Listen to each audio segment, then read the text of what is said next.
Bonjour mes élèves, les 12e années bac sciences physiques français arabe, les 12e années SVT français arabe et tous les élèves qui ont des nombres complexes au programme, y compris la mission française. مرحبا بجميع تلاميذ تانية علوم فيزيائيات، تانية علوم حياة الأرض، جميع التلاميذ اللي عندهم الأعداد العقدية في المقرر. Les nombres complexes ou bien ensemble des nombres complexes. Dans cette vidéo, je veux corriger un examen national sur la partie des nombres complexes. Et pour cela, dans cet examen, on va utiliser les notions suivantes. Comment résoudre une équation du second degré dans l'ensemble du nombre complexe en utilisant le discriminant?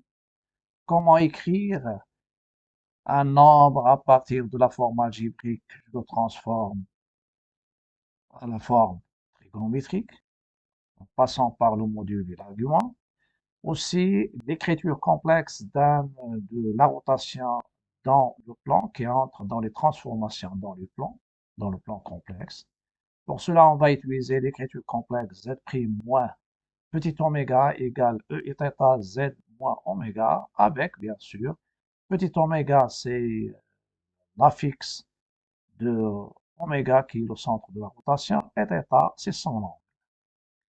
Après, il y a la nature d'un triangle, et pour la nature d'un triangle, on va utiliser la relation entre le module et la distance entre deux points. La distance AB, c'est le module de ZB moins ZA, et on va utiliser la relation entre la mesure d'un angle orienté de deux vecteurs et l'argument, bien sûr, d'un rapport formé par les affixes des points en question.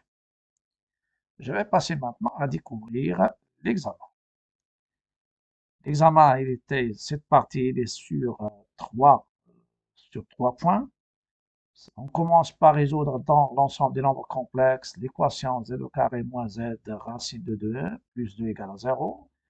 Petit 2, il y a un complexe U qui est sous sa forme algébrique, racine de 2 sur 2 plus racine de 6 sur 2 fois i.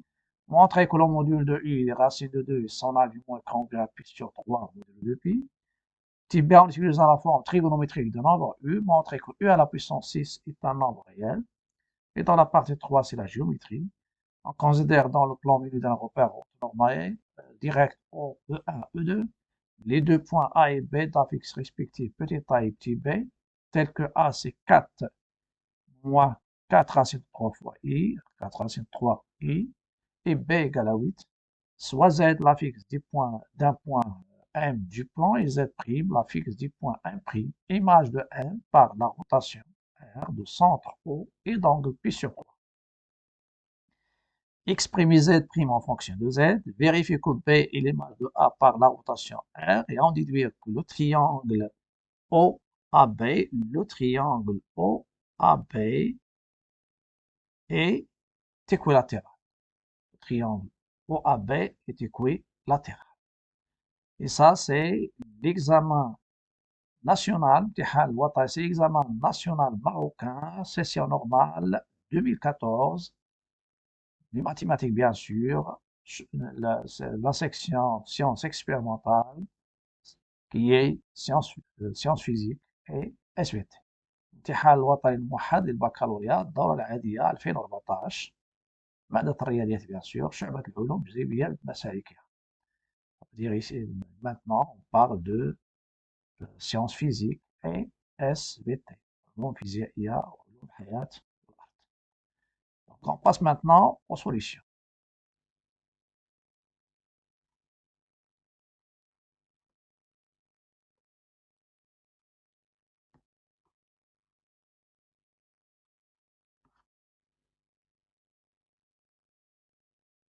On va passer à la première question. Résoudre dans C l'équation z carré moins z racine de 2 plus 2 égale à 0. Z carré moins z racine de 2 plus 2 égale 0. Donc, on va utiliser le discriminant. Donc, A, c'est le coefficient de z au carré. B, c'est le coefficient de z, c'est moins racine de 2. Et le C, c'est la constante. Le discriminant, c'est B carré moins 4AC. Donc, c'est moins racine de 2 le tout au carré, moins 4, 1 fois 2. Ça va donner 2 moins 8 égale moins 6. Différence de 0. Donc, l'équation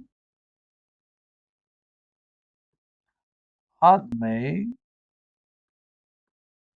deux racines, ou bien deux solutions, deux racines complexes et conjuguées. Bien sûr, sous-entendu, elles sont différentes. La première solution obtient la première racine, Z1, je prends moins B, moins I, racine de moins delta. Toujours, je prends le moins, vous pouvez commencer par le plus. Ça revient au même. B, c'est moins racine de 2, donc c'est racine de 2. Moins la racine de delta à l'opposé, donc c'est 6. Donc c'est moins I, racine de 6. Sur 2 fois 1, c'est 2. Donc ça, c'est l'équation. Donc c'est racine de 2 sur 2, moins I, racine de 6 sur 2. Racine de 6 sur 2. Voilà. Et Z2,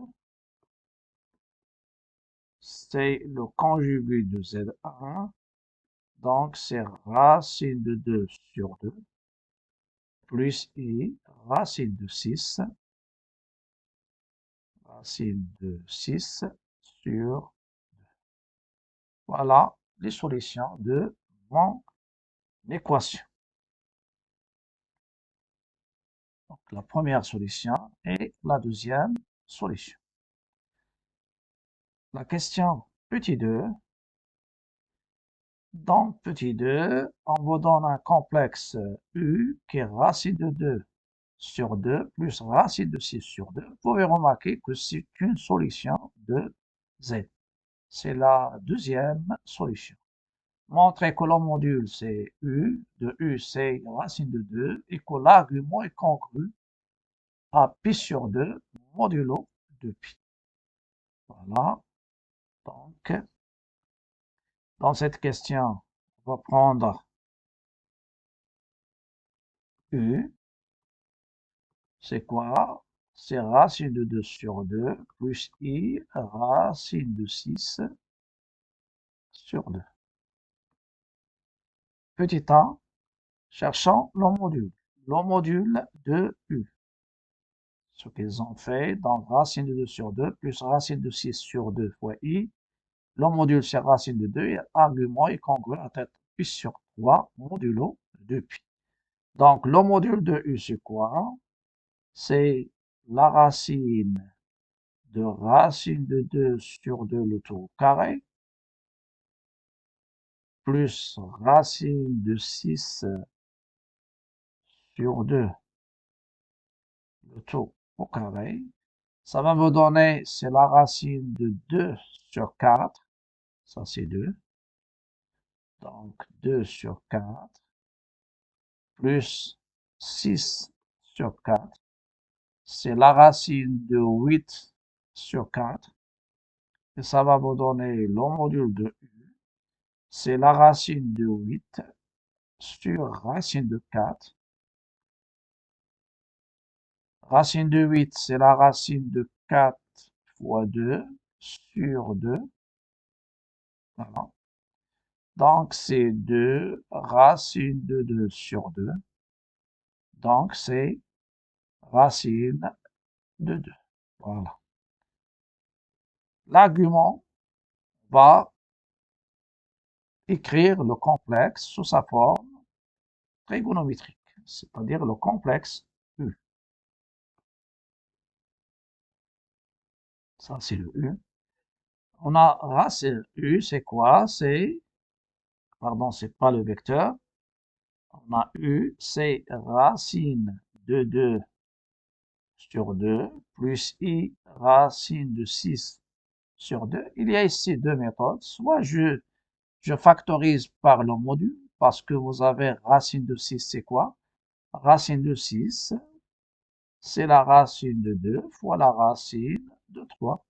Donc, ça va nous donner ici, c'est racine de 2 sur 2, ou bien utiliser la méthode factorisée par le module. Donc, je factorise par racine de 2, ça va me donner 1 demi plus i, ce qui reste, donc racine de 1 demi, ici racine de 3 sur 2. Et vous savez que 1 demi, si vous avez 1 demi, c'est le cosinus de pi sur 3. Et le sinus de pi sur 3, c'est la racine de 3 sur 2. Donc, ça va vous donner ici égale racine de 2 facteur de cosinus pi sur 3 plus i sinus de pi sur 3. Donc, il est égal à racine de 2 pi sur 3, ou bien directement, si je ne veux pas écrire ça, c'est la forme trigonométrique. Et la forme trigonométrique, il vous donne directement d'où l'argument de U, il est congru à pi sur 3, pi sur 3 modulo de pi. Donc, il est congru à pi sur 3 modulo de pi, et ça, c'est la forme trigonométrique. Et ce qui est demandé, ils ont demandé l'argument et ils ont demandé le module. Donc, le module, c'est ça, et l'argument, c'est ce qui est demandé. Voilà. La question suivante. La question suivante, c'est aussi classique, mais il faut savoir résoudre ce genre de problème. Montrer que u à la puissance 6 est un réel. On a u, c'est quoi? C'est racine de 2 pi sur 3. Ça, c'est l'écriture trigonométrique. Puis à la notation, donc u à la puissance 6, je vais utiliser ici la formule de Moivre. Et la formule de Moivre, donc c'est celle-ci, c'est formule de Moivre. Parfois, on peut vous demander en utilisant la formule de Moivre. Donc, c'est une opération. Racine de 2 à la puissance 6 et 6 fois pi sur 3. Voilà. Donc, ça vous donne u à la puissance 6. C'est racine de 2 au carré, le tout à la puissance 3. Ici, ça va vous donner 2pi. C'est 2 à la puissance 3, 2pi, et c'est 8, 2pi. Donc, je vais l'écrire sous sa forme algébrique, u à la puissance 6, en passant par forme trigonométrique. C'est 8 cosinus de 2pi. Tous les complexes qui ont de module kpi, ce sont des réels qui sont soit un réel positif ou bien un réel négatif. Cosinus de 2pi, c'est 0, c'est comme, on peut même simplifier ici, ça vous donne 1, et le sinus, ça c'est 1, pardon, et le sinus c'est 0. Ça c'est 1, et ça c'est 0, et vous pouvez même prendre ici, simplifier par 2p, ça reste, argument c'est 0. Donc ça donne 8, et ça vous donne u à la puissance 6, il est égal à 8, il appartient à l'ensemble R, donc c'est un nombre réel. Voilà. Donc, u à la puissance 6, c'est un nombre réel, et je vous montre ici que j'ai utilisé la formule de Moivre.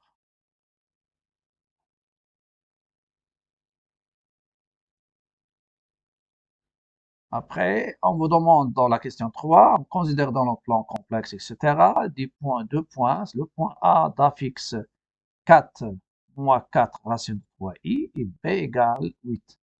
Et R, la rotation qui transforme le point M d'affixe Z au point M' d'affixe Z' par la rotation R de centre O et d'angle pi sur 3. Dans la question 3, vous avez A, il est d'affixe petit a qui est 4 moins 4 racine de 3 et B d'affixe 8. Et R, la rotation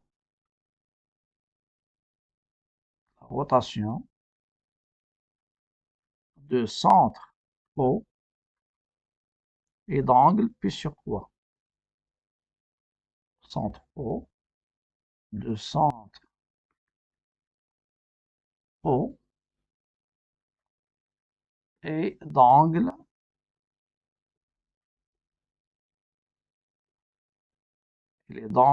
pi sur 3 et qui transforme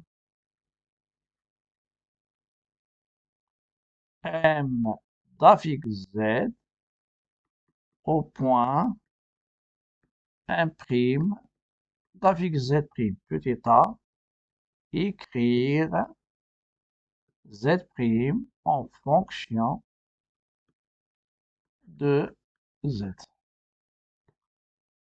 On sait que l'écriture complexe ou bien l'expression complexe de R est en général Z' moins Z oméga égale E et θ Z moins Z oméga. Dans ce cas, vous avez oméga sur O et θ c'est pi sur 3. Donc, Z' moins 0, parce que le O il est d'affixe 0, égale EI pi sur 3, Z moins 0, et ça va vous donner Z' et EI, l'exponentielle complexe. C'est cos pi sur 3 plus I sinus pi sur 3 fois Z. On a déjà parlé de cosinus de pi sur 3 et sinus de pi sur 3. Donc, ça vous donne maintenant Z' égale 1 demi plus I racine de 3 sur 2 fois Z. Et celle-ci, c'est quoi? C'est Z' en fonction de Z. Voilà. Z' en fonction de Z. Z' en fonction de Z. On revient maintenant à la question suivante. Après Z' en fonction de Z, type B vérifie que B est l'image de A par R. Et on déduit que le triangle OAB est équilatéral. Vérifie que B est l'image de A. C'est R de A. Donc type B, vérifions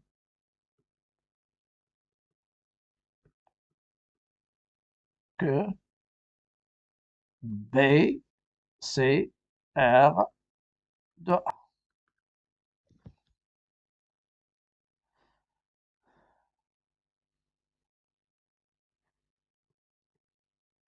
On a, d'après ce qui précède,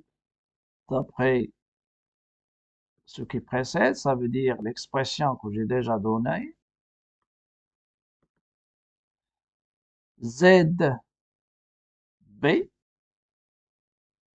voilà, donc Z', ça sera, c'est les Z, bien j'écris c'est ZA'.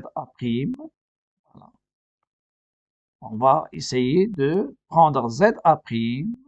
Je cherche l'image. ZA', c'est quoi? C'est 1 demi plus I racine de 3 fois ZA. Donc Z, c'est ZA, ou Z', c'est ZA'. Et maintenant, il est égal à 1 demi plus I racine de 3 sur 2 fois petit a. On va essayer de voir quelle est l'expression ou bien la forme algébrique de petit a. Petit a, c'est 4 moins 4 racine de 3. 4 moins 4 racine de 3. Et je vais développer. 1 demi fois 4, ça donne 2. 1 demi fois moins, donc 4 sur 2, ça donne 2, moins 2 racine de 3. 4 fois racine de 3, le tout divisé par 2, donc ça reste 2i racine de 3. 2i racine de 3. Et ici, il y a i. Voilà, il y a i. Normalement, ici, il y a i, c'est 1 demi, c'est 4 sur 2. Moins 4 sur 2, c'est 2 racines de 3 fois i avec le moins. Plus 4 racines de 3 sur 2, donc c'est avec le i aussi, deuxième racine de 3. Et vous avez moins 4 sur 2, donc c'est 2 racine de 3 au carré, et vous avez le i au carré. Et au carré, c'est moins 1. Donc, le i au carré, et au carré, c'est moins 1. Et le moins, et le racine de 3, j'ai oublié aussi racine de 3. Racine de 3, c'est au carré. Racine de 3, c'est au carré. Le i au carré, c'est moins 1. Racine de 3, c'est 3, donc ça donne 6. 6. Vous avez ici, ces deux-là, ils vont se simplifier. Moins 2i, moins 2 racine de 3 sur i, 2i racine de 3. Et pour ces deux-là, ça va vous donner, en simplifiant, donc le i au carré, ça donne moins 1. Voilà. Donc, finalement, ça va vous donner, change la couleur, donc c'est plus 2 fois 3. Donc, finalement, qu'est-ce que ça va nous donner? 2 plus 6, ça donne 8. Et 8, c'est quoi? C'est B. D'où, ou bien donc, ZA' égale B, et B, c'est Z. B, et ceci, il nous donne A', c'est quoi? C'est B. Et A', c'est le R de A. Donc, R de A égale B.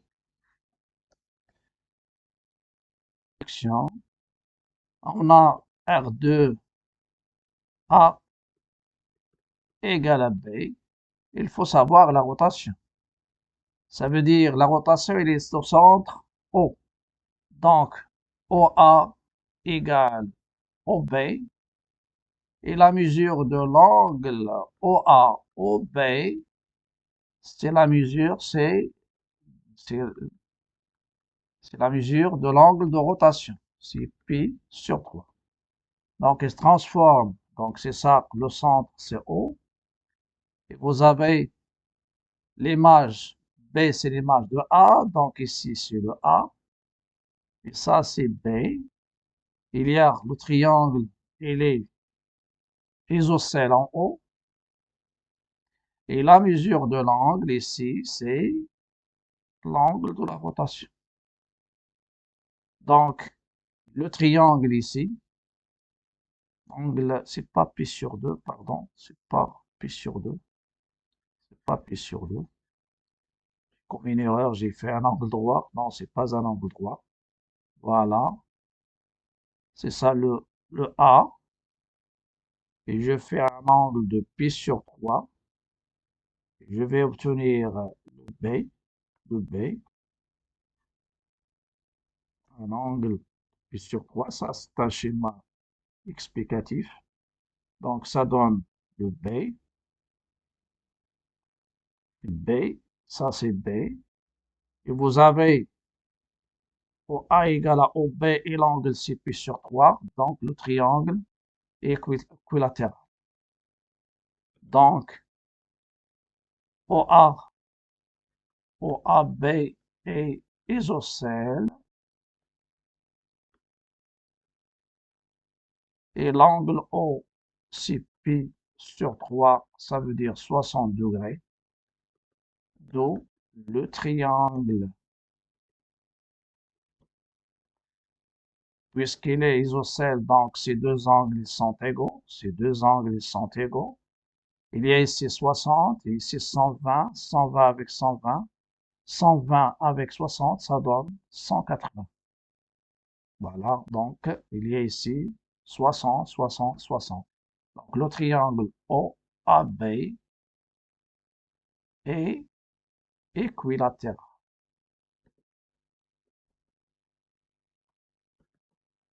Voilà, ça sera tout, mais il faut retenir la rotation, sa définition de la rotation. La rotation, elle transforme A en B, donc par définition, le triangle il est isocèle parce qu'il est isocèle, donc OA égale OB. Et suivant l'angle, puisque l'angle, sa mesure géométrique, c'est 60 degrés, donc le triangle, forcément, c'est un triangle qui est équilatéral. Voilà. C'est un triangle équilatéral. Ça sera tout pour cette vidéo. N'oubliez pas de liker, partager et commenter. Et n'oubliez pas de le passage d'un triangle isocèle. Donc, un triangle isocèle qui a l'angle isocèle en un point bien déterminé. Et c'est la mesure de l'angle qui est bien sûr qui donne le point, c'est-à-dire la mesure de l'angle qui est égale à la mesure de l'angle OA, OB. Il est isocèle en haut. Et là, l'angle O dans le triangle, il mesure pi sur 60 degrés, isocèle, donc ça donne un triangle équilatéral. À bientôt et à la prochaine vidéo, mais je vous invite à cliquer sur le bouton s'abonner. N'oubliez pas aussi de liker, partager et commenter.